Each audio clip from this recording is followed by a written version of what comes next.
In addition to sanctions, Western allies are stepping up arms shipments to support Ukrainian resistance. The U.S., EU countries, and NATO have all announced millions in new lethal aid, including anti-tank weapons, surface-to-air missiles, and other equipment. So could the Western response be enough to tip the scales in favor of Ukraine? Let me bring in Bruce Klingner, former CIA Deputy Division Chief for Korea and Senior Research Fellow at the Heritage Foundation. Bruce, thanks for being with us. Well, thanks for having me.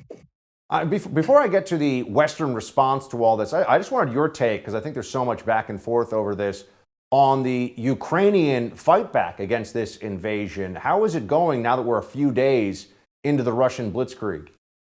Well, we are only a few days in, and Russia has a lot more forces still outside of Ukraine that they could throw into the fight. But the Ukraine has been doing an amazing job of resisting, I think outpacing all predictions of how long they would last or how long they would be able to resist Russian forces going into the capital of Kyiv. And certainly if I was in a barroom fight, I'd want a Ukrainian as a wingman, or better yet, have them do the fight, and I'll buy them the beer afterwards. Now, what do you think about what has been done by outside powers friendly to Ukraine, whether it's NATO allies, the U.S. specifically, EU countries? Are we doing what should be done at this point? Is there more that should be done than what you're seeing so far? There's always more we would like, but I think what's really striking is the reactions we've seen by Europeans.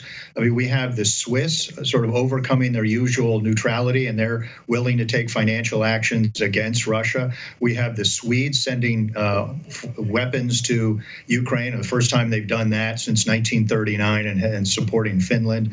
The Germans, before only sent 2,000 helmets. Now they're willing to send thousands of anti-tank and anti-air missiles. So, and they really worldwide, we've had a lot of financial, not only sanctions, but financial warfare against Russia. As you pointed out, the ruble is down. I think the Russian stock market was down 40 or more percent.